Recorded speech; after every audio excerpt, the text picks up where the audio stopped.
Bem, hoje vamos fazer a nossa revisão de desenho técnico, né? Vocês vão assistir essa revisão, tá? E depois então vocês farão a prova de vocês. Vocês podem ficar tranquilos, porque a prova está bem light, tá? Não vai ser solicitado a vocês nada do que não tenha sido dado. Tudo que tiver na prova é toda a matéria que foi dada. Então não vai ter nenhum mistério, não vai ter nenhum bicho de sete cabeças, tá? Vocês podem ficar tranquilos.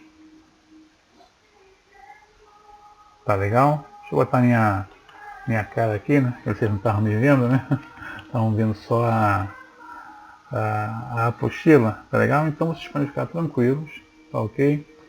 Que na prova vai cair exatamente aquilo que foi dado em sala de aula, né? Em sala de aula não, né? Lá nas nossas lives, né? Aquele conteúdo que está lá no nosso material de consulta, né? Lá nos tópicos, então, né? Naquelas questões, né? Que você respondeu lá naquelas atividades, então nada vai estar diferente daquilo ali, tá ok? Você não repara não, mas tá uma música no fundo aqui, tá? Porque tô escutando aqui umas músicas, né? Católicas aqui, aí deve estar saindo um pouquinho aí no fundo aí o áudio, tá? Vou tentar até falar um pouquinho mais alto para poder cobrir. Tá ok, gente? Bom, então vamos lá. No nosso primeiro tópico, o que foi que nós vimos, né? Nós fizemos uma introdução a respeito sobre o que é desenho. Até eu falei para você, né, que desenho foi a primeira forma que o homem achou de se comunicar. Inclusive o desenho é mais antigo do que o próprio alfabeto. Né, vídeos dos hieróglifos, né, vídeos as pinturas nas cavernas, né, o homem sempre se comunicou através de símbolos, através de figuras, através de desenhos. Correto? Bom, nós temos dois tipos de desenho, né? Nós temos o desenho chamado desenho artístico, é aquele onde o autor põe para fora, né, aquilo que ele está sentindo. Entendeu? Ele vai se expressar de acordo com o estilo de época, é isso, de acordo com o que ele acha que é o modelo, né? Você tem um modelo, né? Toda vez que você vai desenhar, você necessita de um modelo, não é isso? É aquilo que você vai fazer a representação. E você tem então o autor, tá legal? E nós temos o desenho técnico, né? Já o desenho técnico, né? Você tem que seguir algumas normas, né? Algumas regras que são estabelecidas pela ABNT. Associação Brasileira de Normas Técnicas, correto? Bom, nós podemos classificar os desenhos, né, de várias maneiras, né? Quanto ao aspecto geométrico, né, nós temos o desenho projetivo, né, que é aquele resultante da projeção do objeto sobre um ou mais planos que fazem coincidir com o próprio desenho. Aí nós temos, né, as vistas ortográficas, né, é um exemplo. Nós temos a perspectiva, né? A perspectiva, né? Ela te dá a chance de você visualizar as três principais dimensões do objeto num único desenho. Enquanto nas vistas ortográficas, né, você tem que desenhar as vistas separadamente, né? Vista frontal, vista lateral, vista superior, inferior, posterior. Você com a perspectiva não, você consegue visualizar as três principais dimensões do objeto, né, que são a largura, a altura e a profundidade. Tá ok? Com um único desenho. E nós temos o desenho não projetivo, né? Já o desenho não projetivo, né, ele não dá subordinado a nenhum tipo de correspondência por meio de projeções. Né? Eles podem ser desenhados, né, sem você se preocupar com escala, um tipo de linhas, né? Aí nós temos, né, as representações gráficas, né, como os diagramas, os esquemas, os ábacos, né? Diagrama é aquele, né, quando você faz, por exemplo, diagrama multifilar e unifilar, né, em instalações elétricas. Esquemas são os esquemas elétricos, esquemas eletrônicos, esquemas mecânicos, né? Nós temos os ábacos, né? Ábacos são aquelas tabelas que vêm dizendo, por exemplo, na elétrica, o fio tal aguenta tantos amperes, não é isso? Então aí é um exemplo de ábaco. Aí nós temos os organogramas, né? Organograma, por exemplo, você vai fazer vai representar, né, como é que é a hierarquia dentro de uma empresa, né? Você faz isso através do organograma. Né? Nós temos os fluxogramas também, né? Quem trabalha com informática, né? Com TI, né? Tecnologia da informação, usa também. Nós temos os gráficos, né? Muito utilizado na física, na química. Então tudo isso são desenhos não projetivos. Até o cheque, né? Quando você preenche uma ficha de inscrição, né? Tudo isso são desenhos, né? Não projetivos. Quanto ao grau de elaboração, né? Nós temos o esboço, que nada mais é do que um desenho feito à mão livre, sem o uso de instrumentos, né, de régua, gabarito, né, ou esquadro, nem nada, né, você só usa papel e lápis, mais nada, ou caneta, mais nada. Ele normalmente ele é aplicado em estágios iniciais de um projeto e também serve para você fazer um levantamento de elementos existentes. Né? Por exemplo, foi chamado para fazer um projeto elétrico de um prédio, né? O cara não tem a planta baixa, então você vai ter que fazer um rabisco, né, para você tirar as medidas, né, dos diversos elementos que tem, né, naquela edificação, para você elaborar a planta baixa, para depois então você fazer o seu projeto elétrico. Né? Isso também vale para na área mecânica, vale para tudo, né? Então o esboço, tá? Também chamado de croquis, né? Tem também chama de croquis também, é outra maneira de você chamar o esboço, é croquis. Então é um desenho feito à mão livre. Nós temos o desenho preliminar, né, que é um tipo de projeto que você faz, mas ele ainda está sujeito a alterações, não é o definitivo, né? Ele está ainda sujeito a alterações. Você vai apresentar para o seu chefe, vai apresentar para o seu cliente, e nessa apresentação pode ser que venha a sofrer algumas modificações, acrescentar alguma coisa ou retirar alguma coisa. Tá? Ele também é chamado de anteprojeto. E nós temos o desenho definitivo, né? Também conhecido como desenho executivo, também, né?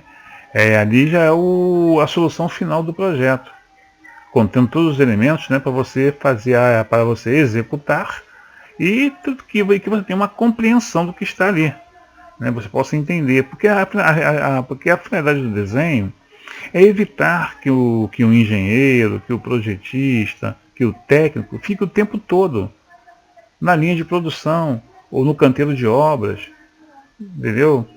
Não, faz isso, faz aquilo outro, puxa um fio daqui, puxa um fio dali. Não, você faz o projeto, né, isso, e quem for executar, né, isso vai interpretar, né, aquilo que você projetou. Por isso que o desenho tem que ser muito bem elaborado. É isso, para que se faça a sua execução e a sua compreensão. Tá legal? Então isso é chamado então de desenho, né, desenho executivo, né, ou desenho definitivo. Agora, normalmente, quando você, mesmo depois que você apresenta um anteprojeto e você elabora o desenho definitivo, às vezes durante a execução podem surgir algumas modificações durante a execução daquele projeto. Isso vale também, isso vale para arquitetura, isso vale para elétrica, isso vale para mecânica, isso vale para eletrônica. Às vezes no meio da execução resolve-se mudar alguma coisa, né? Acrescentar algo, ou retirar algo. De repente você botou um componente que não se encontra mais, você vai ter que mudar por um outro similar, entendeu? Então pode acontecer um lance desse.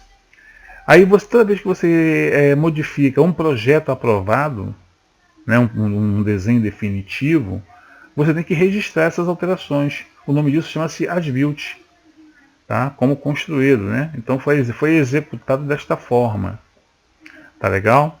Bom, quanto ao grau de pormenorização, né, você tem o detalhe, né, isso que é o desenho de uma parte isolada de um todo complexo, né? Você tem, por exemplo, uma fonte de alimentação, né, isso você quer representar só a etapa de retificação, ou só a etapa de filtro, ou só a etapa de transformação, ou só a etapa de regulagem.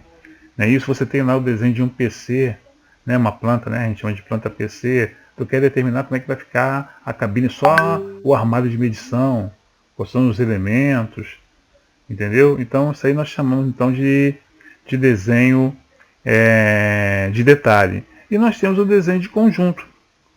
Tá legal? Quando você quer representar o todo, né? Mostrar tudo. Tá legal? Beleza, então? Bom, um instantinho, gente, rapidinho aqui.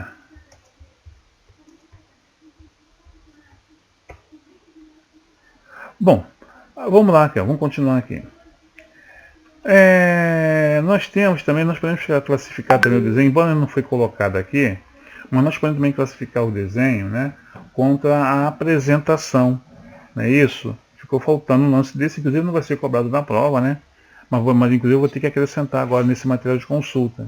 Quanto à apresentação, você pode apresentar o original, que não é recomendado, você nunca deve entregar o original na mão do patrão, o original na mão do cliente. A gente sempre apresenta o quê? Uma cópia. Aí essa cópia pode ser, né, uma cópia de ampliação, uma cópia de redução, né? Ela pode ser em papel.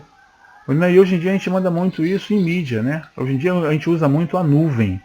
Né? Hoje em dia que você faz um projeto, você não fica mais com aquela pancada de papel, de rolo de papel, uma pancada de disquete, né, de pendrive. Não, você manda tudo para a nuvem.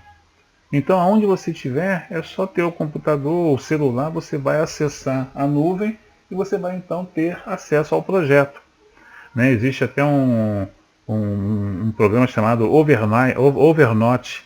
O Overnote você pode gerenciar uma obra inteira, né? Todo mundo, né, sincronizado, e você vai tirar foto da obra, entendeu? Faz o projeto, manda para a nuvem, tira as fotos, manda para a nuvem. Então todo mundo que estiver envolvido naquele projeto, entendeu?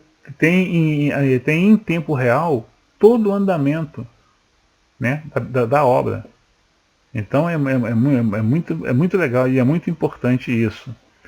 Bom, quanto ao material empregado, né, você tem os desenhos feitos a lápis, os desenhos feitos a tinta, que é o caso do nanquim, e no caso do desenho artístico, né, você pode fazer o desenho com giz ou carvão e etc. Quanto à técnica de execução, você tem o desenho à mão livre, né? Os esboços, por exemplo, os croquis são feitos à mão livre, né? Você não usa régua, não usa esquadro, não usa transferidor, não usa nada. E nós temos os desenhos com instrumentos, não é isso? Aí nesse caso você vai utilizar réguas, gabaritos, esquadros, tá legal? Para você poder fazer o seu desenho, tá beleza? Hoje em dia, praticamente, a gente não... Aqui não, você tem que saber desenhar, né? Mas hoje em dia, praticamente, você não usa mais régua, esquadro, nem nada, porque nós temos hoje os softwares, né? Que nos ajudam bastante para você desenhar. Então nós temos, né, o AutoCAD, né?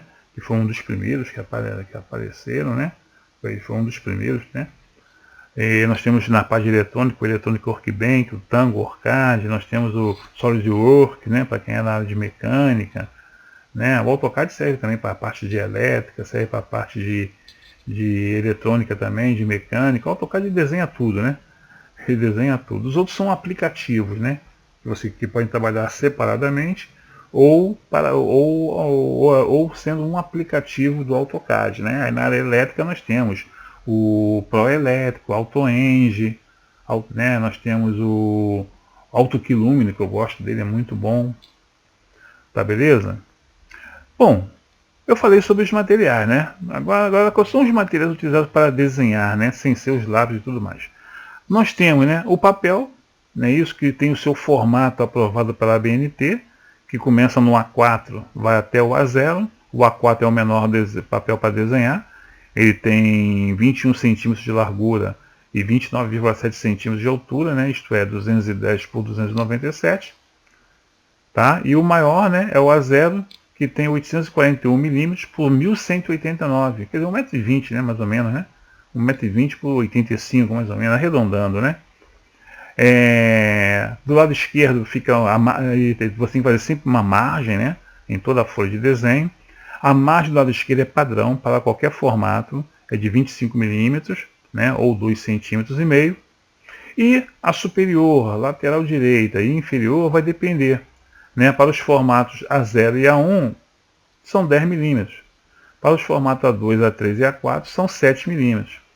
E nós temos o carimbo, né, ou legenda, né? Isso é onde você vai colocar os dados, que é aqui nós vamos comentar sobre isso. E a maneira correta de você trabalhar com a folha de desenho é no formato paisagem, isto é, a folha deitada. A única folha de desenho que você trabalha com ela em pé, no formato retrato, é o A4. Todos os outros formatos você sempre trabalha com ele na posição paisagem, deitado. Bom, nós temos o lápis ou a lapiseira, não é isso? Lógico, né? Sem lápis e lapiseira você não vai conseguir desenhar, né? É meio complicado, entendeu? Então você tem que ter lá. Aí nós temos, né? Aí nós temos sempre que nos preocupar quando você usa o lápis ou a lapiseira, você tem os grafites, tá? Você tem os grafites para você poder fazer o desenho. O grafite, ele tem uma certa dureza, tá legal? E tem uma certa, vamos dizer assim, cor, né? Vamos dizer que é cor, que pode ir desde o cinza, bem claro, até o preto mesmo. Inclusive até na eletrônica, todo mundo diz que né, os televisores antigos, né, era preto e branco. Na verdade não era preto e branco, era preto e era cinza e suas variações. Desde o cinza mais claro, que é quase branco, até o cinza mais escuro, que é o preto. Mas se todo mundo dizia que a televisão era preta e branca, né? Mas não é. Entendeu? É aquele lance, né? Só depois que a gente entra na área técnica, né? É que a gente vai descobrindo essas coisas. Tá legal? Então, o tipo do grafite vai depender muito também, não só da sua aplicação, mas também da região onde você está trabalhando. Por quê? Se você trabalha em um local muito quente, você não pode usar um grafite muito macio, isto é, série B, porque senão ele vai quebrar toda hora, vai sujar o desenho. Da mesma forma que se você for trabalhar na região sul do país, principalmente no inverno, lá se você usar a série F ou a série H, vai rasgar o papel. Lá o ideal é você trabalhar com a série B. Então nós temos um que é intermediário. Ele não é nem tão macio no Nordeste quanto o B, nem tão duro no Sul quanto a série F ou H, que é o HB, que corresponde ao lápis número 2, né?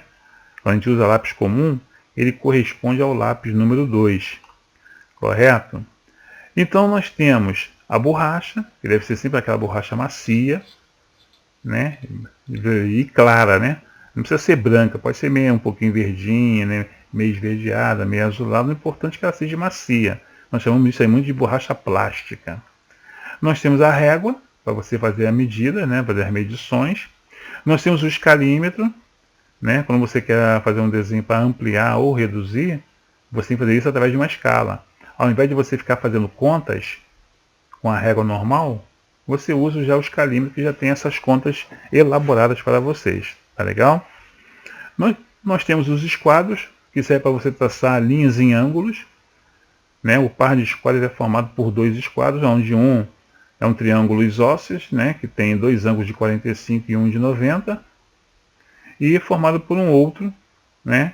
Que ele tem três ângulos, né? Um de 30, um de 60 e um de 90. Tá legal? Que é um escaleno, né? Nós temos o isósceles e nós temos o escaleno. Todos os dois são retângulos também, né? Porque tem um ângulo reto. Né? Então nós chamamos também isso aí. Bom, nós temos o transferidor, né? Quando você quiser traçar um ângulo diferente daqueles que os esquadros fazem, né? Que é 30, 45, 60 e 90. Se quer fazer um ângulo diferente, você usa então o transferidor. Quando você quer fazer um arco ou uma circunferência, você usa quem? Tu usa o compasso. Né? Ele é composto de uma ponta seca, que é onde faz o centro do arco, né? Ou o centro da circunferência, e do outro lado você tem então o grafite ou a caneta, né?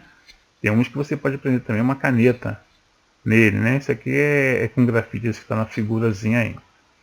E nós temos os gabaritos, né? Os gabaritos, eles nos ajudam, né? Quando você quer fazer desenho de elementos construtivos, né? Como na arquitetura você quer representar pia, vaso, lavatório, chuveiro, tanque. Na elétrica, né, tu quer representar as luminárias, as tomadas, os interruptores, os motores. Né? Na eletrônica, né, tu quer representar os componentes eletrônicos, né, o transistor, resistor, capacitor, porta-end, porta-OR, não é isso? Na mecânica também, né, tu quer fazer a representação também, tu quer usar circunferências, né, para fazer alguma coisa. quando tu vai fazer lá um organograma, né, um fluxograma, também tu necessita de alguns desenhos próprios, né, de algumas figuras próprias. Então, para você não fazer cada um de um tamanho diferente, né, você faz uma padronização utilizando os gabaritos. Então nós temos gabaritos para a arquitetura, todos eles começam com letra A. Aí nós temos lá, por exemplo, o A8, o A5, o A4, o A7. Né? O de eletrônica e elétrica começa com E.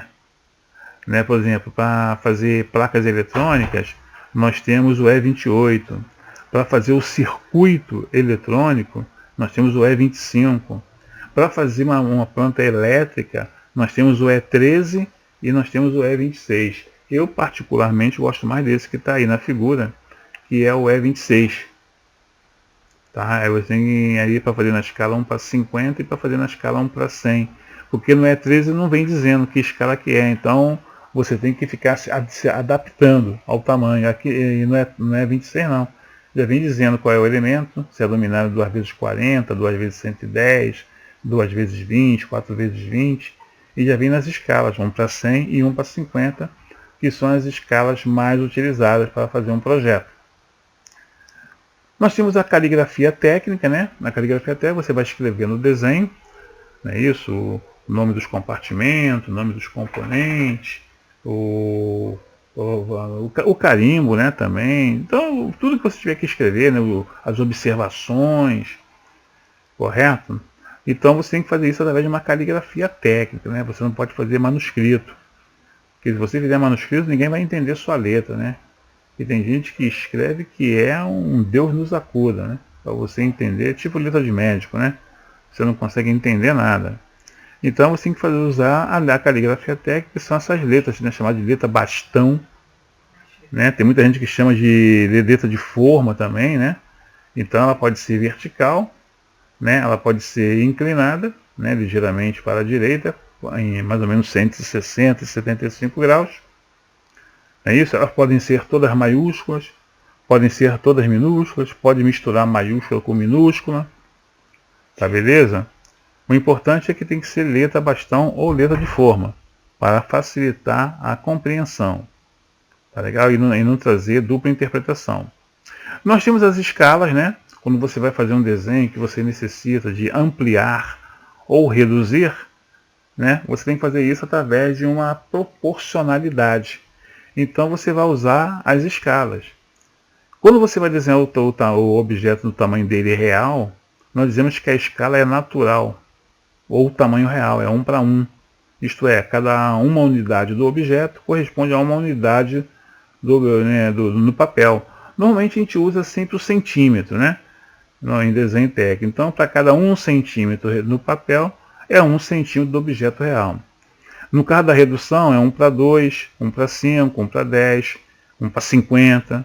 Né? O que significa isso? Para cada 1 centímetro representado no papel, corresponde a 2 centímetros, a 5 centímetros, a 50 centímetros, né? 5 quilômetros, né? No caso de desenho topográfico, né? Aí tem que ser em proporções maiores. Então pode usar o quilômetro. Tá beleza? E nós temos as escalas de ampliação, aí já é o contrário, né? No papel vai ser maior do que o real. Então é 2:1, 5:1, 10:1 e assim sucessivamente. Para você, né, quando você não tem o escalímetro e você quer transformar as escalas, você usa essa expressão.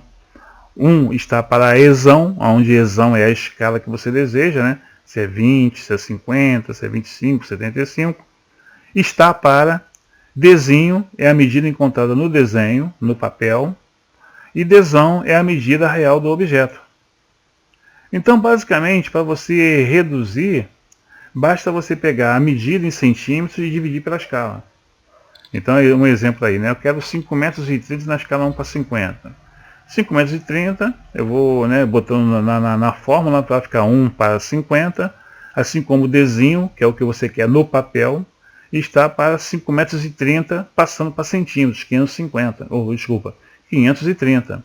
Fazendo aquela famosa multiplicação cruzada, nós podemos dizer que D, né, o desenho do papel vai ser 1 vezes 530 dividido por 50. Isto é a medida, né, real em centímetros dividido pela escala que você quer, se é 20, se é 50, se é 75, se é 100. Aí nesse caso aí, né, deu 10,6 centímetros. Tá legal? Aqui foi falando de uma parede, né, na arquitetura. A parede meia vez tem 15 centímetros, na escala 1 para 20. É só pegar 15 centímetros e dividir por 20. Aí tá dando quanto? 0,75 centímetros. Né, você jogando ali naquela fórmula. E vai assim por diante. Todo desenho tem que ter um carimbo. O que é o carimbo? O carimbo é onde você vai colocar os dados do desenho, dados da empresa, dados do cliente. Tá legal? Então ele sempre fica, né, na parte inferior direita da folha de desenho, com exceção do A4 que ocupa toda a parte de baixo. Tá? Mas nos outros formatos, né, ele fica sempre do lado direito na parte inferior.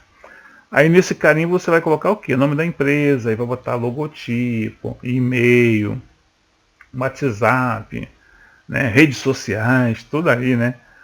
CNPJ, se quiser. Aí você vê, né, o que você quer colocar de informações.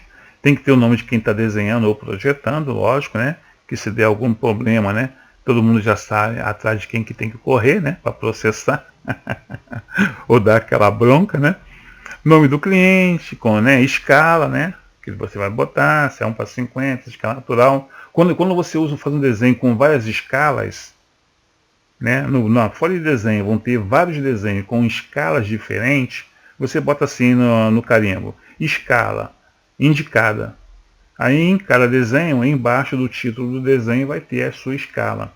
Né? Esse é o termo, isso é quando você tem uma folha de desenho com vários detalhes, né? Por exemplo, quando você faz uma planta PC, você usa muito a escala 1 para 200 para fazer a planta de situação, a 1 para 20 ou 1 para 25 para fazer o detalhe, a 1 para 50 para fazer a planta baixa. Então você não vai botar lá no carimbo todas as escalas. Então você diz o que? Escala indicada. E embaixo de cada desenho já vem lá o título do desenho e a escala que foi utilizada para elaborá-lo. Bom, aí vou botar data, título do desenho, número da folha e outros detalhes mais, né? Aí nós temos aí um exemplo, né? Esse inclusive é o carimbo, né? Que o professor Veja Bem, né? O Rock usa, né? Eu sou MEI, né? Eu sou microempreendedor individual, então eu faço projetos, né? Faço instalação, dou consultoria. Então isso aí é o meu carimbo. Eu não criei ainda meu logotipo. Eu tenho que criar, eu já criei, né? Só que eu ainda não coloquei ainda nos cartões, nas folhas, né? Estou com preguiça. Confesso a vocês que eu estou com preguiça. Bom, nós temos as linhas, né? Você, para fazer a representação dos elementos de um desenho, você usa as linhas com formatos de espessuras diferenciadas, né? Quando você quer representar um contorno visível, né? Você usa a linha, né, chamada de linha A, né? Que ela é contínua e larga. Quando você quer representar a linha de cota, linha auxiliar, linha de chamada, achuras, linha de centro, aí você usa a linha tipo B, né, que ela é contínua, mas ela é mais estreita. Quando você quer marcar uma interrupção de alguma coisa, você tem alguma coisa que é muito grande, você não vai representá-la na sua integridade. Então você interrompe. Você pode interromper de duas maneiras. Ou através de uma linha estreita à mão livre, aí é o tipo C, tá legal? Ou então você pode usar uma linha em zigue-zague, estreita, formando um zigue-zague. Né? Por exemplo, quando eu faço normalmente plantas de rua, né? A rua é muito longa, muito grande, então eu faço essa daí. Né? A linha contínua em zigue-zague para marcar a interrupção. Né? Eu sei que dali ela continua. Né? Quando eu faço uma escada, né? Representação de uma escada e tal. A mão livre normalmente é mais para desenho mecânico. Né? Em desenho mecânico a gente usa muito a mão livre. Bom, nós temos a simbologia, né? A simbologia, né? Todos os elementos arquitetônicos, hidráulicos, mecânicos, sanitários, eletrônicos, eles têm que ser representados no desenho de alguma maneira. A ABNT tem as normas, né? Onde aparecem essas simbologias. Tá legal? E fora isso, as próprias concessionárias, né? A Oi, a Light, né? a SEDAI, a Naturgy, né? Que agora, antigamente ela segue, depois de SEG virou... antes da surgia do que mesmo, gente? Era SEG... Gente, ela mudou tanto, a companhia de gás mudou tantas vezes de nome que eu até já esqueci. Era SEG, depois da SEG, ela passou a ser o quê? Esqueci. Agora é a Naturgy, né? O nome, né, da companhia de gás. Então todas elas também elas possuem as suas representações dos seus elementos. Tá beleza? Então, então nós temos aí, né, simbologia para eletrônica, né, nós temos simbologia para instalações elétricas, né, tem para mecânica, então nós temos aí diversas simbologias. Bom, quando você faz você vai desenhar uma coisa sólida e você vai fazer, você vai cortar esse material, né, para fazer a representação, né, nós chamamos de corte, né?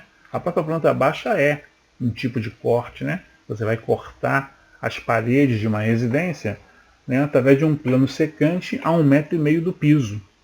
É como se você passasse uma faca a 1,5 m do piso em toda a casa e tirasse o teto e olhasse de cima para baixo. Então você vai cortar a alvenaria, você vai cortar os pilares.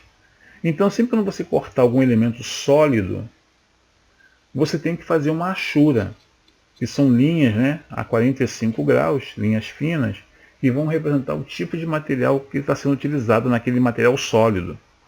Então nós temos símbolo a achura para ferro fundido, para aço, para alvenaria. A alvenaria é parecido com ferro fundido, só que a distância entre as linhas é maior, um pouco, é mais larga.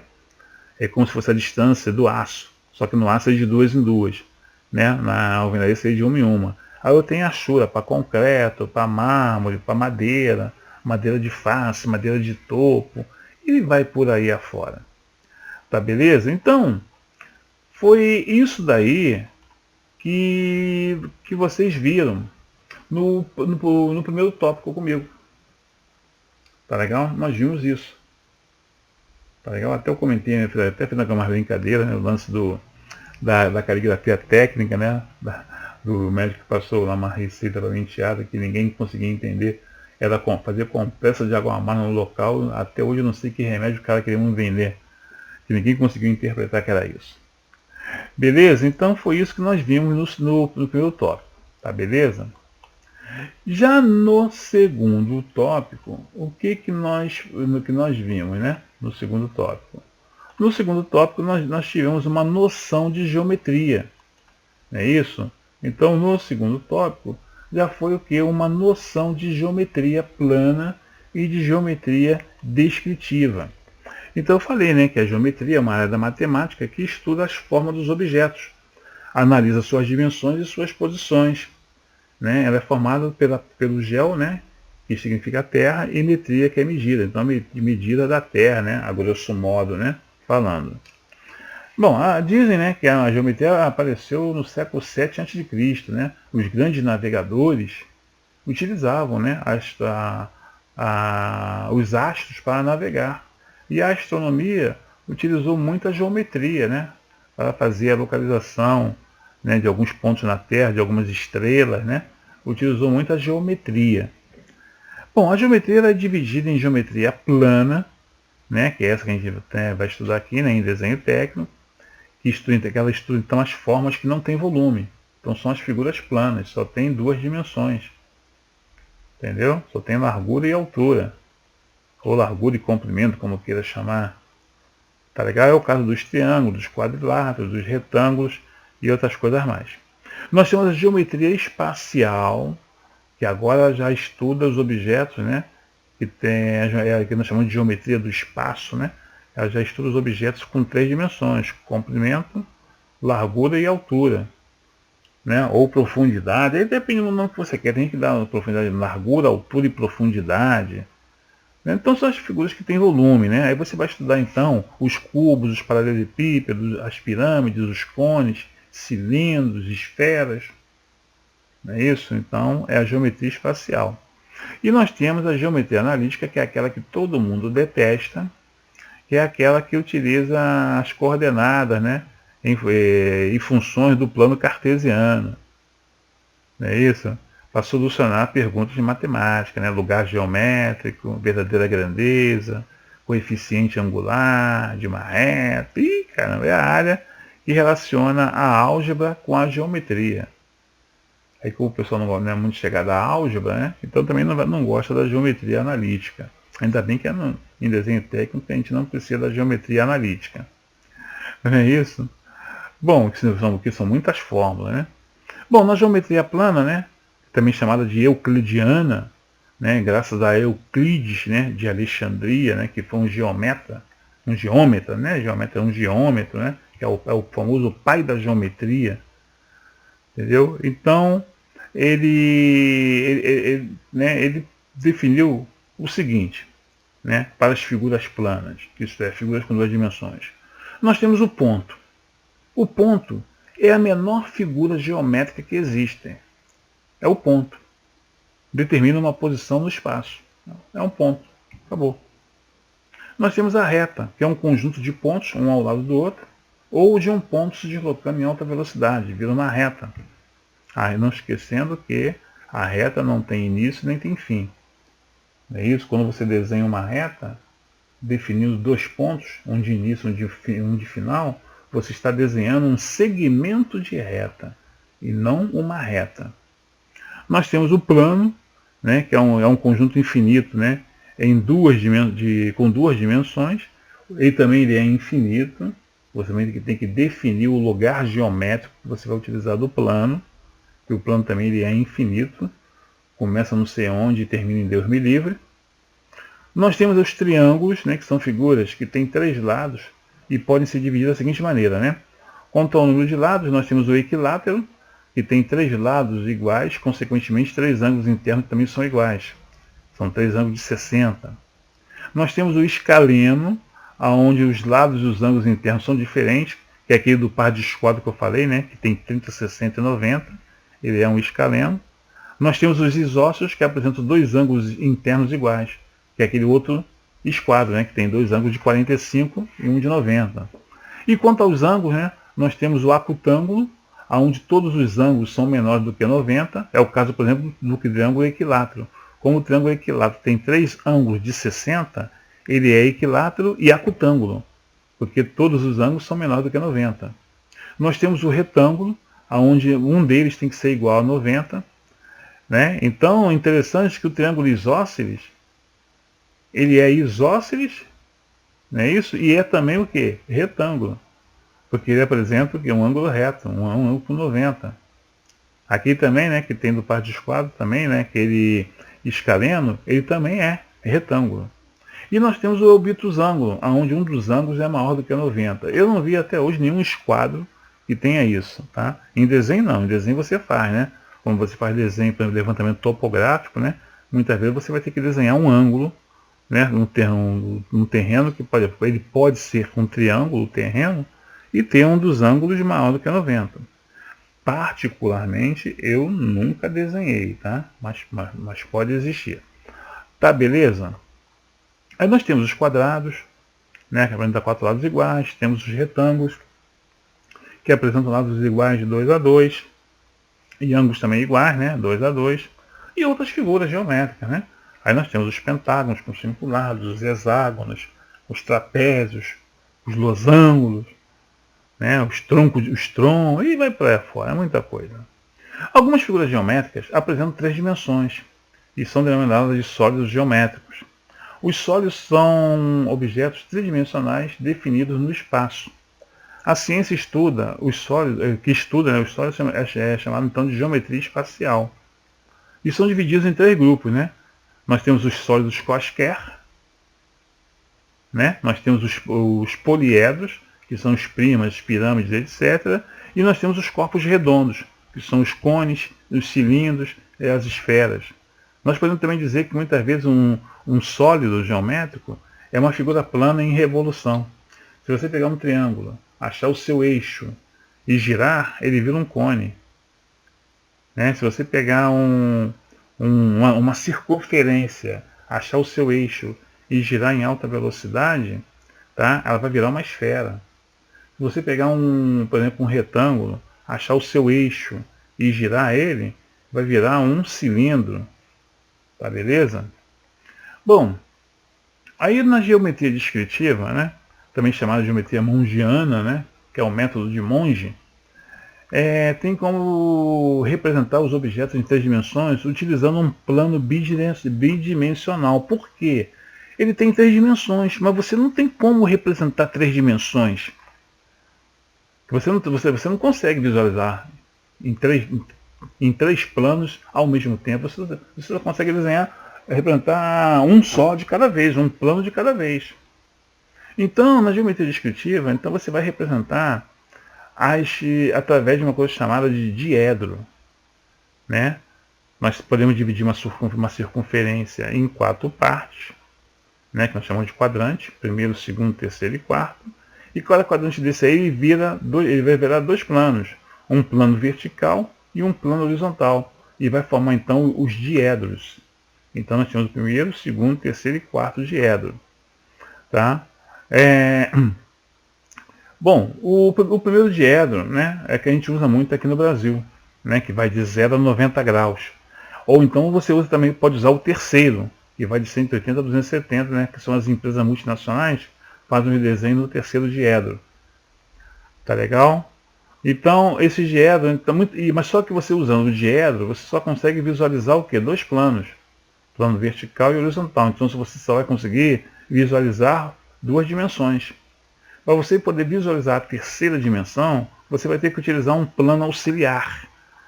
No caso do primeiro diedro, você vai usar um plano lateral esquerdo. E vai então representar a vista lateral esquerda. Só que você vai ter que fazer o quê? Você vai ter que abrir, né, esse diedro, você vai ter que abrir. Porque você, né, você vai transformar ele numa coisa chamada de épora. Então ele está desse jeito aqui, ó, lá nesse desenho que está aí, né?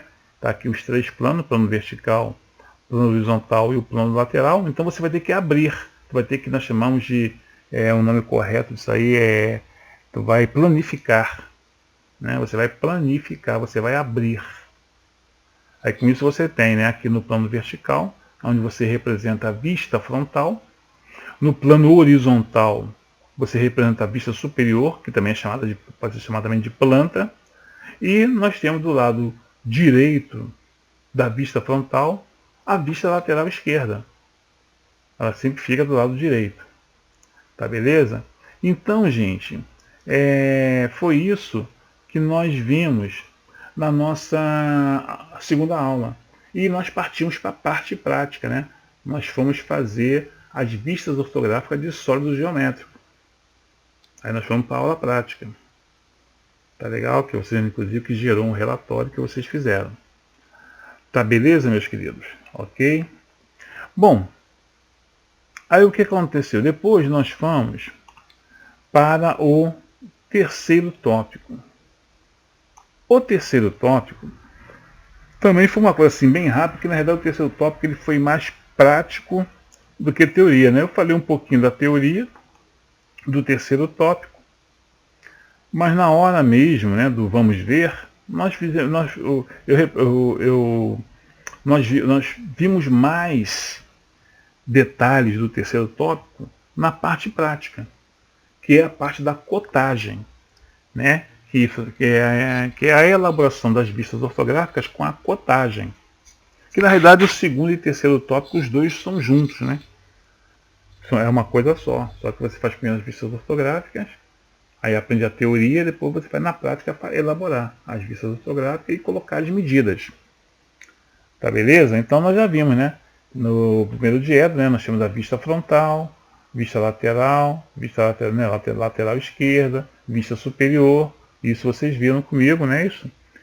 E nós vimos, né, como é que você começa, né, a fazer as vistas, né? Vista frontal, lateral esquerda e superior. Tá ok? Bota tudo em verdadeira grandeza. Não é isso? Se por acaso você tiver que reduzir ou ampliar, né? Você vai usar então as escalas de ampliação e redução. E nós elaboramos então as vistas ortográficas, né? Que inclusive o primeiro desenho que nós fizemos foi exatamente esse. Que até eu falei que parece um Jeep, né? O Jeep Vitara. Tá legal? Então basicamente foi isso que nós vimos. Tá? Aí depois nós falamos então o quê? Que nós temos que botar a cotagem. O que é a cotagem? A cotagem é para você colocar as verdadeiras dimensões do objeto. Que às vezes você está utilizando uma escala de redução ou de ampliação, e se o cara meter a régua em cima, não vai achar a medida real. Então você tem que botar a cota. Inclusive, se houver divergência entre a cota e o desenho, né, a escala do desenho, a cota que está escrita tem mais valor do que o próprio desenho, do que está no desenho. Entendeu? Então a cota você vai representar, né? Você vai indicar nela, né, as larguras, comprimentos, alturas, profundidade, os raios e diâmetros, os ângulos. Tá beleza?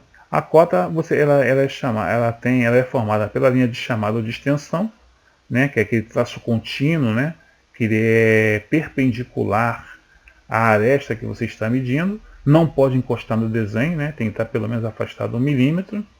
Nós temos a linha de cota, né, que é aquela que fica paralela à aresta ou ângulo que você está cotando. Né? A linha de chamada ou linha de extensão ultrapassa a linha de cota em 3 milímetros, né? Isso também é padrão. Nós temos a finalização, né? Na linha de cota, que pode ser setas, pode ser circunferências, pode ser traços inclinados a 45 graus, circunferência cheia. Então você vai usar a finalização que você achar melhor. Né? No caso do desenho técnico, a gente usa setas. Tá, beleza? Então existem várias maneiras de você cercar, de você cotar circunferências, linhas retas, linhas em ângulos, né? Os raios, né? Como você vai notar um raio. O importante da linha de cota é o seguinte: evitar de repetir as cotas, né? Se já tem aquela cota em um dos desenhos, não precisa colocar no segundo desenho, né? Deixa só em um deles. A não ser que você ache necessidade, mas se você não achar necessidade, não coloque. Embora um professor meu dizia que quanto mais você colocar, melhor, né? Que nem tudo que abunda prejudica. Não utilizar qualquer linha do desenho como linha de cota, a não ser, salvo, né? Eu até expliquei a você, né? Quando você faz desenho de estrutura metálica, você é obrigado a utilizar a linha de cota, a linha da estrutura metálica como linha de cota.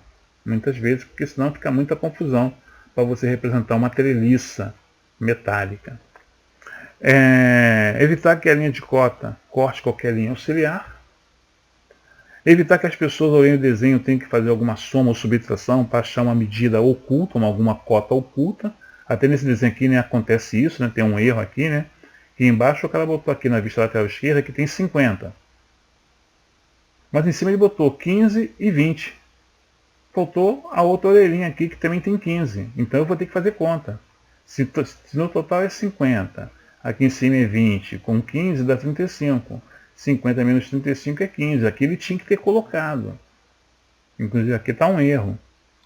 Tá legal? É uma pegadinha. Então você não pode obrigar a pessoa a ter que fazer conta de somar ou subtrair para achar uma medida que você não tenha colocado.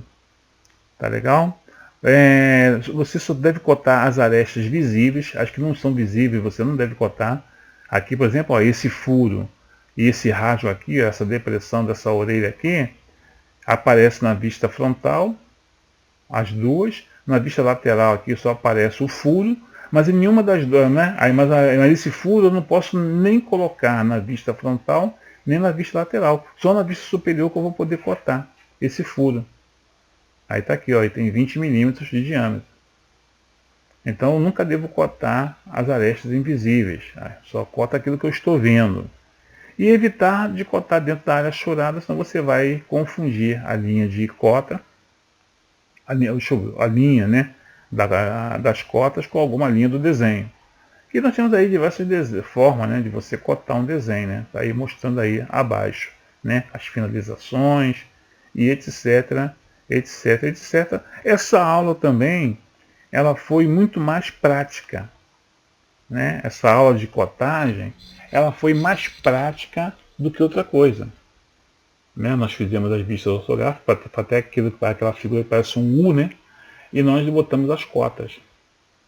Então, de teoria, foi muito pouco ali. O negócio foi mais a aula prática, né? Que gerou o nosso segundo relatório. Tá beleza? Foi isso daí, né? Que nós vimos.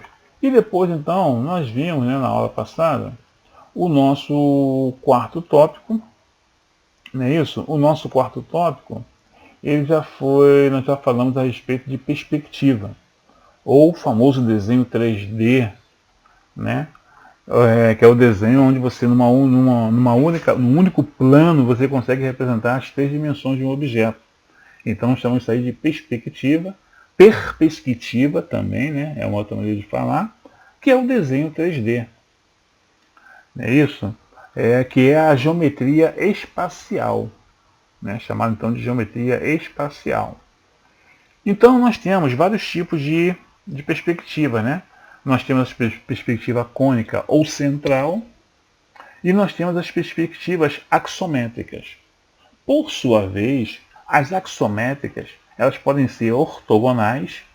Aí ortogonais nós temos a isométrica, que é essa que nós vimos aqui, né, no nosso curso, a dimétrica e a trimétrica. Já a oblíqua, nós temos a cavaleira e a militar, né, cavaleira e militar.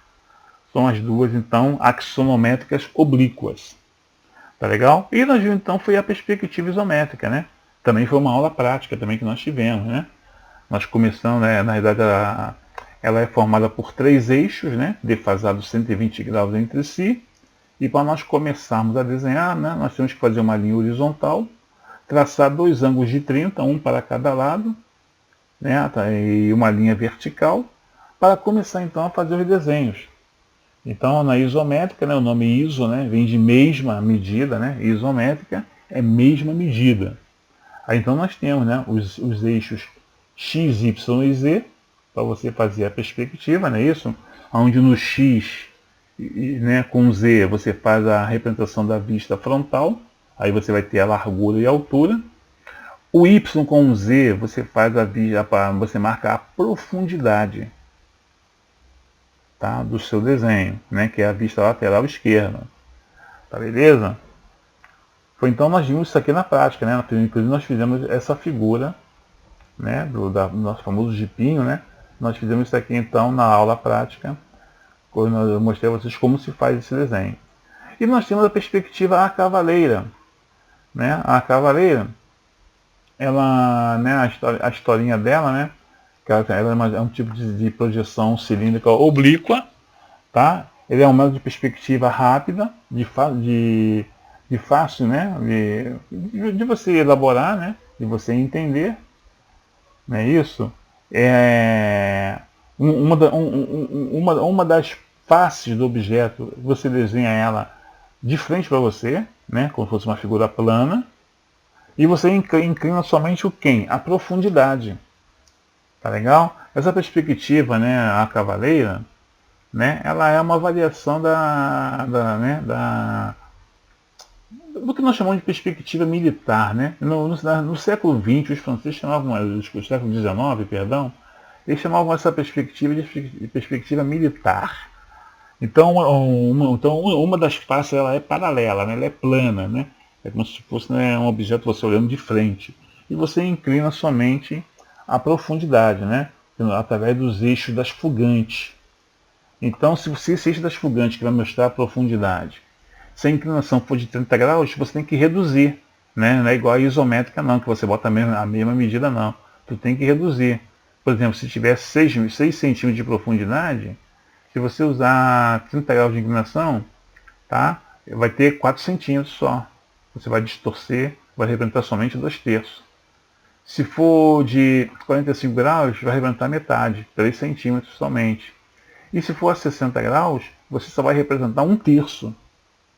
Nesse caso, 2 centímetros. Tá beleza? Então, a única diferença. Então, isso aqui também nós não chegamos a fazer a prática disso, que eu falei para vocês que perspectiva demora muito para você poder aprender. Eu levei um ano inteiro para aprender só a isométrica e a cavaleira. Depois eu levei mais de um ano para aprender a cônica, que é o que nós vamos falar aqui agora, né? Nós temos a perspectiva cônica, que a perspectiva cônica é aquela que se assemelha mais ao olho humano. Por quê? Porque todas as linhas, né, elas vão tender a ir para um único ponto, que nós chamamos de ponto de fuga, que fica lá na linha do horizonte. E você, quando olha um objeto ou qualquer coisa, você tende a olhar para um ponto fixo, que é a linha, que é o ponto de fuga, é a linha do horizonte. Então a perspectiva cônica ela se assemelha muito aos nossos olhos. Entendeu?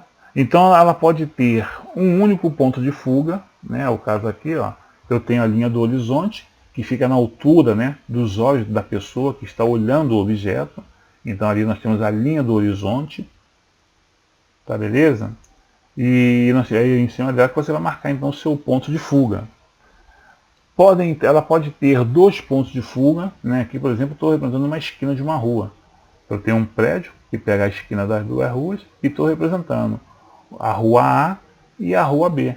Então, quando você olha assim, né, uma rua assim, né, para o fim, a impressão que você tem é que vai tudo diminuindo, né? Porque, na realidade, as linhas estão se convergendo para um único ponto, que é o ponto de fuga. Então, nós temos com dois pontos de fuga. Você pode estar com a linha do horizonte na direção do objeto, ou pode estar um pouco mais acima, ou um pouco mais abaixo. Não é obrigado, né, a estar sempre nessa posição, não. É que normalmente a pessoa tem 1,70 m, né? O homem, né? A mulher 1,65 m, então normalmente a gente considera que a linha a linha do horizonte vai estar, né, com essa altura. Né? E em cima dela você marca então os teus pontos de fuga. E nós temos a perspectiva cônica com 3 pontos de fuga, que até eu comentei com vocês, né, na aula passada, que eu nunca fiz. Tá legal? Nunca aprendi a fazer, não sei como é que se faz. E eu nunca vi em nenhum projeto. Normalmente em projeto a gente usa, quando usa a perspectiva, é com 1 ou 2 pontos de fuga, ou então usa muito a perspectiva aérea, que também é uma perspectiva muito bonita. Também. Tá beleza? Bom, meus queridos, e na nossa aula, né, no nosso curso, né, na nossa disciplina de desenho, foi isso daí que nós vimos. Inclusive, essa perspectiva também gerou um terceiro relatório, né? Vocês tiveram a maior sorte, né? Que só em desenho vocês fizeram 3 relatórios. Ótimo para vocês, né? Tem que ter 20, né? Até o final do curso. Tá legal então, gente? Então, era isso daí que, né, que eu tinha que fazer na nossa revisão. Nessa nossa revisão de desenho é muito curta, porque ela é mais prática, né? Desenho é uma aula mais prática, então não tem que estar falando muito, né? Tem que estar demonstrando, é a aula prática. Por isso que essa revisão também ela ficou um pouquinho mais curta, né? Do que se fosse uma revisão, por exemplo, de instalações elétricas, né? Que inclusive eu vou gravar daqui a pouco. Tá legal então, meus queridos? Então, para vocês aí uma boa sorte. Como eu estou gravando isso aqui, né, antes do Natal, né? Então, desejando para vocês aí um Feliz Natal, tá? Um ano novo, né? Cheio de prosperidade, cheio de esperanças, cheio de realizações, não só para vocês, mas para mim também, né? Estou velhinho, mas estou precisando também. Tá legal então, gente? Então, era isso que eu tinha que falar com vocês. Tá? Então estou encerrando aqui minha gravação e boa sorte na prova, tá ok? Um abraço.